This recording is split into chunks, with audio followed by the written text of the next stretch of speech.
Hello everyone, welcome to my new video. আমি এখন আছি নিমতলাতে। এখন সময় হচ্ছে দেখুন 4:07, একদম ভোরবেলা। তো বাসের জন্য ওয়েট করছি, দেখা যাক বাস কটায় আসে। দিয়ে উঠবো এবং তারপরে যাব হচ্ছে হাওড়াতে। তো আজকে অনেকগুলো জায়গায় যাওয়ার প্রোগ্রাম আছে, দেখা যাক কটা জায়গায় আপাতত যেতে পারি। আপাতত বাসের অপেক্ষাতে আছি। আজ আমি এসে গেছি কুমোরটুলিতে। তো চলো এখান থেকে আজকের ফটো ওয়াকটা আমি স্টার্ট করি। তো আমি কিন্তু ইউজ করছি আমার S25 আলট্রাটা ছবি তোলার জন্য। আজকে আমি ক্যামেরা সেরকমভাবে ক্যারি করিনি, আর আমার ক্যামেরাটা তো এমনিতেও একটু প্রবলেম হচ্ছিল বলে, তো আজকে আমি এটা এনেছি। তো একদম শুরুতেই আমি চাচ্ছিলাম কিছু অন্যরকম ট্রাই করতে। তো তার জন্যে আমি গঙ্গা নদীকেই একটা কিছু ভাবছিলাম যে ওটাকে বেস করে কিছু একটা তুলব। তো এই ছবিটাতে আমার নেগেটিভ স্পেসটা অনেকটা বেশি হয়ে গেছে, কিন্তু ওই শুরু তো কিছু একটা দিয়ে করতেই হবে। তো তারপরে ওখানে আরও একটা শট আমি ক্লিক করি। এটা খুব একটা যে আমি বলবো ভালো হয়েছে তা নয়, মানে অ্যাকচুয়ালি সত্যি কথা বলতে সূর্য আলোতে সিনটা খুব ভালোভাবে দেখাও যাচ্ছিল না। আর এই টাইপের একটা শট এসেছে, খুব একটা ভালো আমি বলবো না, নেগেটিভ স্পেস প্রচুর বেশি হয়ে গেছে আমার এতে। তো এরপরে কিছুটা এগিয়ে যাচ্ছিলাম, এবং এটা হচ্ছে কুমোরটুলিতে যাওয়ার ঠিক আগে, মানে নদীর ধারটাতে আর কি। তো আমি এই সময় কয়েকটা ছবি তুলি এবং সেটা হচ্ছে ওই ঘাটটাতে নেমে, এটা বাগবাজারের থেকে কুমোরটুলির দিকে যেতে হবে, তাহলে এই ঘাটটা আপনারা দেখতে পাবেন। তো এখানে আমি কয়েকটা ছবি তুলি, কিন্তু দুর্ভাগ্যবশত আমার অ্যাকশন ক্যামেরাটা অফ ছিল। তো এই ছবিগুলো আর কি দেয়াল চিত্র যাকে বলে, তো সেগুলোই কয়েকটা আমি ছবি তুলি। তো তারপর ওখান থেকে এগিয়ে যাই এবং কিছুটা এগিয়ে যাওয়ার পর ওখানে আমি দেখি যে একটা প্রি ওয়েডিং আপাতত শ্যুট চলছে। তো ওনাদেরকে মানে জাস্ট ডিস্টার্ব না করে এই ছবিটা তোলা, এবং এই ছবিটাতে আমি ফ্রেম করার চেষ্টা করেছি, এবং তার সাথে কিছুটা শিলোটও হচ্ছিল, কিন্তু খুব ভালো হয়নি। এই ছবিটা আমি তুলেছি এবং তারপর এটা ল্যান্ডস্কেপে করার পর পোর্ট্রেটে করার কয়েকটা চেষ্টা করি। তো অনেক সাবজেক্ট থাকার ফলে ডিস্ট্রাকশন হয়ে যাচ্ছিলো, এবং আমি সেরকম খুব ভালো যে শট পেয়েছি তা নয়। তো এই একটা আর কি ছোটোখাটো, এবং এগুলো শুরুর দিকে ঠিক আছে, মানে শুরুর দিকে যদি আপনারা আশা করেন যে ভালো কোনো শট পাবেন, তো সেটা আমি মনে করব ভুল আর কি। মানে হ্যাঁ, বাই দ্য লাক আপনারা পেতেও পারেন, কিন্তু আমি সেরকমভাবে কখনো পাইনি যতগুলো ফটোওয়াকে গেছি। মানে আমার শট ভালো হয় যত লাস্টের দিকে হয়, তত শট ভালো হয় আর কি। মানে ওই বলে না যে গাড়িতে ইঞ্জিন অয়েল দেওয়ার পর মানে ইঞ্জিনটা গরম হতে একটু টাইম লাগে, তো সেরকমই আর কি। তো এখানে হচ্ছে সম্ভবত রান্না হচ্ছিল, তো আমি উনুনটার একটা এখানে ছবি তুলে নিই। নাথিং বাট ফ্যান্সি, খুব যে ভালো হয়েছে বলবো তা নয়, ওই আর কি প্রথমে কাজ চালানোর মতো। তো ওখান থেকে তারপরে মানে এবার আমি অ্যাকচুয়াল কুমোরটুলিতে যেখানে মাটির প্রতিমা তৈরি হয়, তো সেই দিকেই যাচ্ছি। তো যেতে যেতে এখানে একটা জায়গায় আমার খুব মানে লাগলো যে মানে একজন নাপিত আর কি দাড়ি কামাচ্ছেন। তো সেই সময় এই ছবিটা আমি তুলি। তো তারপরে আরও একটা আমি ক্লিক করি ওখানে, এই একটা আরেকটা ছবি। আপনারা বলুন কেমন লাগছে। তো তারপরে ওখান থেকে এগিয়ে যাই একদম, মানে আর একটু যদি যান তাহলেই কিন্তু কুমোরটুলি, এই রাস্তাটা দিয়েই জাস্ট একটা বাঁক পরেই কুমোরটুলি পড়বে। তো এসে গেছি কুমোরটুলিতে, একদম মেন প্রপার জায়গা। এখান থেকেই আপনারা কিন্তু ঢুকবেন আর কি প্রথমে। তো এই ছবিটা আমি ফার্স্টে ক্লিক করি, এটা সরস্বতী মায়ের প্রতিমা, এবং মাটির প্রতিমার ওপরে জাস্ট সূর্য আলোটা পড়ছে এবং অন্য রকমের দেখাচ্ছে আর কি। তো তাই এই ছবিটা আমি ক্লিক করি। তো তারপর কিছুটা এগিয়ে যাই এবং এগিয়ে যাওয়ার পর একদম ক্লোজ আপের মতো করে আর কি এই পিকটা আমি নেই। আপনারাই বলুন কেমন লাগছে। আমার তো মোটামুটি খারাপ লাগেনি, ভালোই লেগেছিল। তো এরপর এগিয়ে যাই ওখানে। তো তারপর ওখানে দেখি একজন জাস্ট মানে মূর্তির গায়ে মাটির প্রলেপটা দিচ্ছেন। তো এই ছবিটা আমি তুলি। তো ওখানে আরও একটা দুটো হয়তো ক্লিক করেছিলাম, তার মধ্যে এই একটা। তো তারপর ওখানে দেখছি আশেপাশে সাবজেক্ট কী কী আছে। তো তার সাথে আমি মানে ওই ছবিটাকেই আর দুবার ক্লিক করলাম। ক্লিক করার পরে দেখছি ওখানে আরও কী কী সাবজেক্ট হতে পারে। তো সেই সময় একটা গ্যাস সিলিন্ডার বজায় করে একজন আসেন, তো এই ক্লিকটা আমি করি। তো তারপরে আরও কিছুটা এগিয়ে যাই এবং সত্যি কথা বলতে মাটির প্রতিমাগুলো কুমোরটুলিতে খুবই সুন্দর হয়। তো সেইগুলোই আমি ট্রাই করছিলাম, যেহেতু সামনে সরস্বতী পুজো। বিভিন্ন টাইপের যে স্কাল্পচারগুলো সেগুলোই আমি বা মাটির প্রতিমাগুলো সেগুলোকেই আমি মেনলি আমার সাবজেক্ট হিসেবে চাচ্ছিলাম। তো এটা দেখুন খুব একটা কিউট সরস্বতী মা তৈরি করেছেন ওনারা, তো বেশ সুন্দর লাগছিল আর কি। তো এরপর আমি দুটো তিনটে ক্লিক করার পরে মানে সত্যি কথা বলতে খুবই ভালো লাগছিল এই প্রতিমাটা, একদম মানে ইনস্টাগ্রাম ওর দিয়ে আর কি। তো আমি তাই জন্যে কয়েকটা পোর্ট্রেটও ক্লিক করি, পোর্ট্রেট ভাবে। তো তারপরে ওখান থেকে এগিয়ে যাচ্ছি এবং সত্যি কথা বলতে ছবি তোলার সময় না আশেপাশের অন্য দিকে তাকানো হয় না। এই বাইকটা জাস্ট চলে এলাম, মানে আরেকটু হলে ধাক্কা লেগে যেত। তো তারপরে এই ছবিটা আমি তুলি, পোর্ট্রেটই। কেমন হয়েছে আপনারা বলবেন। তো তারপরে ওখানে ক্লিক করার পরে দেখলাম এই নেতাজি সুভাষচন্দ্র বসুর যে মূর্তিটা তৈরি হচ্ছে, মানে এটা সম্ভবত মানে ধাঁচটা করা আছে, তার ভিতরে হয়তো কিছু দিয়ে মূর্তিটা রেডি হবে, হয়তো সিমেন্ট দিয়ে রেডি করবে ওনারা। তো এই ছবিটা আমি তুলি। তো তারপরে আরও কয়েকটা ওখানে আমি ক্লিক করেছিলাম, যে এটা ল্যান্ডস্কেপই আমি চেষ্টা করছিলাম এবং রেশিওটা রেখেছিলাম 4:3-তে। তো এই ছবিটা আমি তুলি। বিনাতে মাটির প্রলেপ দিচ্ছেন বা ব্রাশ করছেন উনি। তো ওখানে আরও একটা এইরকম টাইপের আমি ক্লিক করি। তো তারপরে এগিয়ে যাচ্ছি কিছুটা, দেখলাম যে একটা জায়গাতে অনেক মূর্তি আছে এবং তার পাশে এখানে একজন উনি কাজ করছেন। তো এই ছবিটা আমি তুলি। অ্যাকচুয়ালি ওনারা প্রতিমাটা অনেক আগে থেকেই তৈরি করেন এবং ফিনিশিংটা করেন এই শেষের দিকটাতে, মানে সরস্বতী পুজো ধরুন 3-4 দিন আগে ওনারা ফিনিশিংটা করেন। তো এই একটা ছবি তুলি, অনেকগুলো মূর্তি একসাথে আছে সরস্বতী মায়ের। ওখানে আরও একটা ক্লিক করি আমি, এই একটা ছবি। তো এরপরে ওই দিকেই কিছুটা এগিয়ে যাই, মানে একদম কোণের দিকটাতে, মানে এই দিকটা দিয়ে গেলে কিন্তু কয়েকটা বাড়ি, তারপরে আর কিন্তু সেরকম মানে এনাদের স্টুডিও আর নেই আর কি। তো এই একটা ছবি আমি ক্লিক করি এবং এই প্রতিমাটার হাতের কাজটা আমার খুবই সুন্দর লেগেছে এবং যে বাইরের যে ধাঁচগুলো আছে সেটাও খুবই মানে ইউনিক টাইপের আর কি। এবং ওপরে দেখুন শিব আর মনে হয় এটা সম্ভবত দুর্গা, সেই ছবিটা আছে এবং সেটাও আমি ক্লিক করি একটু জুম করে। এইখানে আরেকটা ছবি আমি ক্লিক করি সরস্বতী মায়েরই, এবং তার ওপরে কি ক্লিক করিনি আমার খেয়াল পড়ছে না আপাতত, মনে হয় করেছিলাম বা কোনো কারণে আসেনি। তো এরপরে ওখানে একটা বেড়াল ছিল, কিছু না মানে বেড়াল দেখলেই সত্যি কথা বলতে মনে হয় যে একটা ছবি তুলে নিই আর কি, এরকম টাইপের। এতটাই ওরা কিউট হয় বা মানে আমার ভাল লাগে আর কি। তো এই ক্লিকটা আমি করি।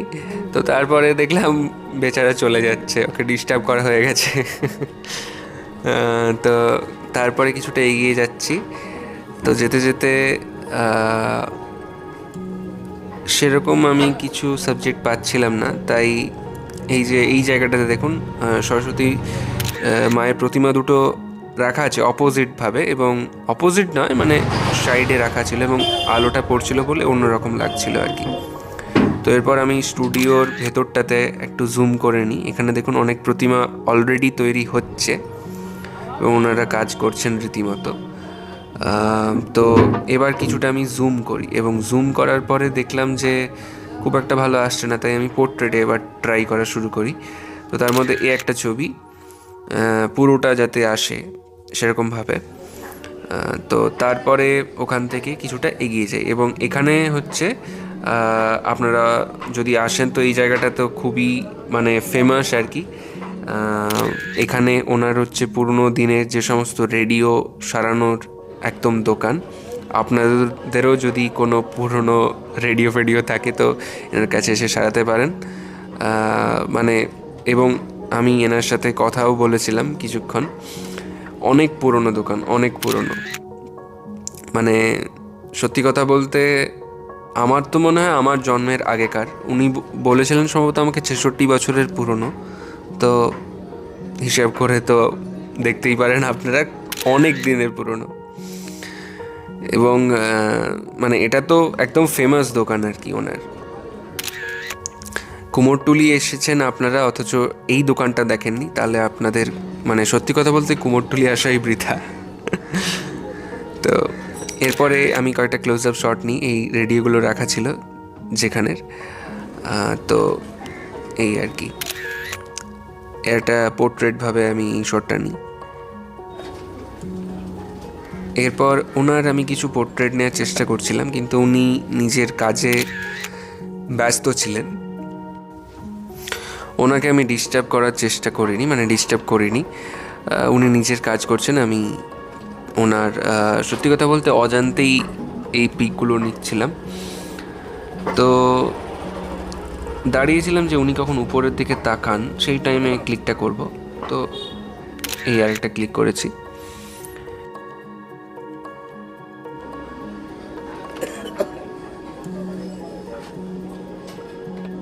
আপনার এই দোকানটা মনে হচ্ছে তো অনেক পুরনো, না?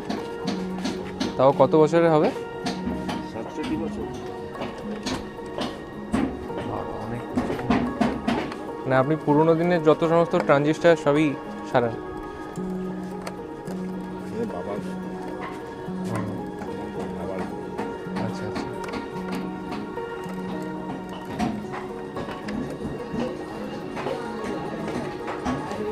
তো এইভাবে আপনারাও যদি আসতে চান অবশ্যই আসতে পারেন। এবং সরস্বতী পূজার এই আগের টাইমটাতে এলে কি হয় না, আপনারা মানে ধরুন 3-4 দিন আগে যদি আসেন তাহলে প্রতিমাগুলো প্রায় রেডি হয়ে যাবে। সেই সময় আপনারা আসবেন এবং ভালোভাবে দেখতেও পাবেন। এবং অনেকেই আসে এখান থেকে প্রতিমা কিনে নিয়ে যায় তাদের বাড়িতে পুজো করার জন্যে।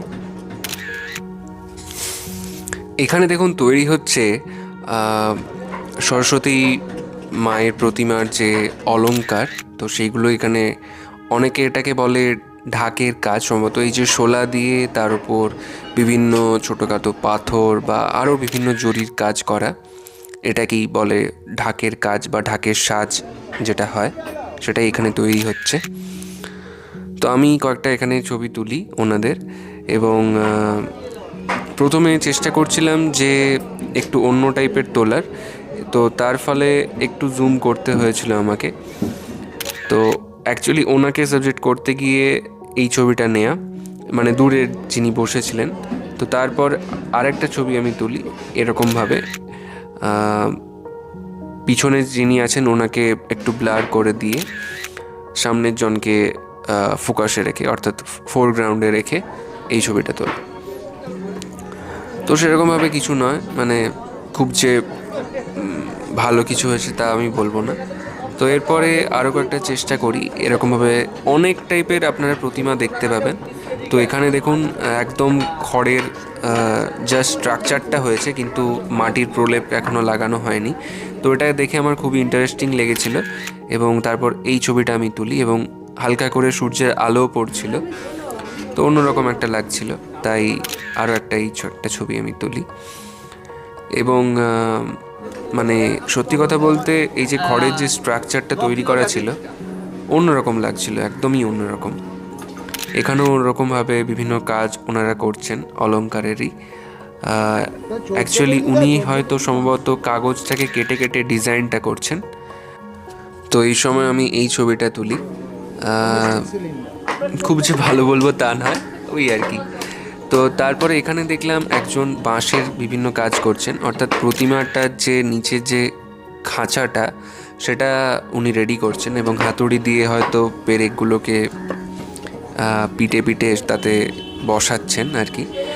তো সেই সময় আমি কয়েকটা ছবি তুলি এবং অ্যাকচুয়ালি আমার ভুল হয়ে গেছিলো ওই সময়, যদি আমি ক্যামেরাটা ব্রাশ মোডটা অন করে তাড়াতাড়ি কয়েকটা পিক তুলে নিতাম, কিন্তু তা না করে আমি সিঙ্গেল ফটো বারবার ক্লিক করে গেছি যাতে একটা ভালো একটা ফ্রেম আসে। তো এটা খুব একটা যে ভালো এসেছে তা বলবো না, মোটামুটি কাজ চালানোর মতো আর কি। তো ওখান থেকে দেন এগিয়ে যাই কিছুটা এবং তারপরে যেটা আমার মানে চোখে পড়ে যে একদম সারি সারি প্রতিমা রাখা আছে, প্রায় রেডি হয়ে গেছে, শুধু মাথার চুলগুলো লাগানো বাকি এবং মুখগুলো প্লাস্টিক দিয়ে ওনারা ঢেকে দেন। এটা করেন কারণ যাতে না মুখটাতে কিছু হয়ে যায় এবং রং টং না লেগে যায়, তার জন্যই হয়তো। তো তারপর এই কয়েকটা ছবি আমি তুলি। এই একটা ছবি, অনেকগুলো মানে প্রতিমা রাখা আছে। তো ওখানে আমি মানে নতুন কিছু ট্রাই করার চেষ্টা করিনি, কারণ এই টাইপের ছবিগুলো খুবই দেখতে ভাল লাগে আর কি। মানে একটা কি বলে ডাইরেকশন লাইনও পাওয়া যায়। তো সেই অনুযায়ী এই একটা ছবি, মানে আমার সাবজেক্টকে ফোকাসে রেখে বাকিগুলোকে ব্লার আউট করে দেওয়া, এরকম টাইপের আর কি। তো তারপরে একটা দূর থেকে মানে পুরোটার একটা ছবি নিই যাতে মানে অনেকটা দূর অবধি দেখা যায় এবং প্রত্যেকটা প্রতিমাই আমার ফ্রেমে চলে আসে। তার জন্যে এই একটা ছবি আমি ক্লিক করি অনেকটা দূর থেকে এবং এই একটা ছবি। তো এরপর ওখানে দাঁড়িয়ে আরও 2-3টে ছবি এরকমভাবে তোলার চেষ্টা করি। তো তারপর এবার ভাবি যে প্রত্যেকটা সিঙ্গেল যে প্রতিমাগুলো আছে সেগুলোকে আমি এক একটা করে আমার ফ্রেমে আনবো এবং তার জন্যে ভেতরে ঢুকতে হতো এবং আমি ভিতরে গিয়েওছিলাম।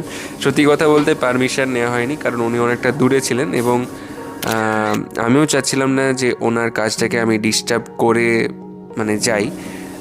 যদি প্রবলেম হয় তো বেরিয়ে যাব এই ভেবে। এবং এটা আপনাদেরকেও বলি যে স্ট্রিট ফটোগ্রাফি করতে হলে আপনি ছবিটা তুলে নিন, তারপরে যদি ওনাদের প্রবলেম থাকে তারপর ডিলিট করে দেবেন।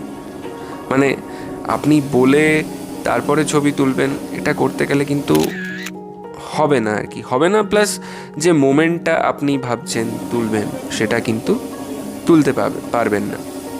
তো আগে ক্লিক করে নিন, যদি ওনাদের অসুবিধা থাকে বলবেন, ডিলিট করে দেবেন, এই তো কাজ মিটে গেল। তো আর একটা জিনিস, যে বেশি ঝগড়া বা তর্ক করার দরকার নেই, যদি বলে তো ডিলিট করে দেবেন, এই আর কি। আর যদি মনে হয় যে খুব ভালো একটা ফ্রেম এসেছে, এটাকে মানে কি বলে আপনার দরকার, তো সেক্ষেত্রে ডিলিট করবেন, কিন্তু আপনার তো রিসাইকেল বিনে তো থেকে যাবে না, তো সেখান থেকে আপনি রিস্টোর করে নিতে পারবেন। ক্যামেরা তো সাধারণত এই ফিচার্সটা থাকে সম্ভবত, আমি ঠিকঠাক, কিন্তু আমার যে ক্যামেরাটা আছে সেটাতে হয়তো নেই, কারণ আমার ক্যামেরাটা তো অনেক দিনকার পুরনো। হয়তো নতুন যে সমস্ত ক্যামেরাগুলো এখন মিররলেস বেরিয়েছে তাতে হয়তো থাকতে পারে। তো তারপর এই কয়েকটা ছবি আমি ক্লিক করি। এখানেও একটা সরস্বতী মায়ের, মানে খুব যে একটা ভালো বলবো তা নয়, আপাতত মোটামুটি, মানে সেরকম কিছু আমি সাবজেক্ট পাচ্ছিলাম না, তো এইগুলোর উপরেই আমি ট্রাই করছিলাম। তো তারপরে এই যে পলিথিনগুলো পরানো আছে প্রতিমার মুখগুলোতে, তো এগুলোই কিন্তু অন্য রকমের লাগছিল আর কি। এবং সত্যি কথা বলতে আমি যে প্রত্যেকটা ছবি দিয়েছি কোনোটাতেই কিন্তু আমি পোস্ট প্রসেসিং করিনি, প্রত্যেকটাই কিন্তু মোবাইলেই মানে তোলা এবং মোবাইলেই মানে যা উঠেছে সেটাই আপনাদেরকে দেখাচ্ছি। তো এই আর কি। তো ভিডিওটা প্রায় শেষের পথেই, কারণ আমি এটা সেকেন্ড পার্টও আরেকটা করেছি। তো এই পার্টটা আপনাদের কেমন লাগলো বা এই ভিডিওটা আপনাদের কেমন লাগলো অবশ্যই কমেন্ট করবেন। আর যদি আমার চ্যানেলটা ভালো লাগে বা নতুন হয়ে থাকেন তাহলে প্লিজ সাবস্ক্রাইব করে দেবেন আমার নতুন ভিডিও তাড়াতাড়ি পাওয়ার জন্য। এবং সেকেন্ড ভিডিওটা খুব তাড়াতাড়ি আমি আনছি।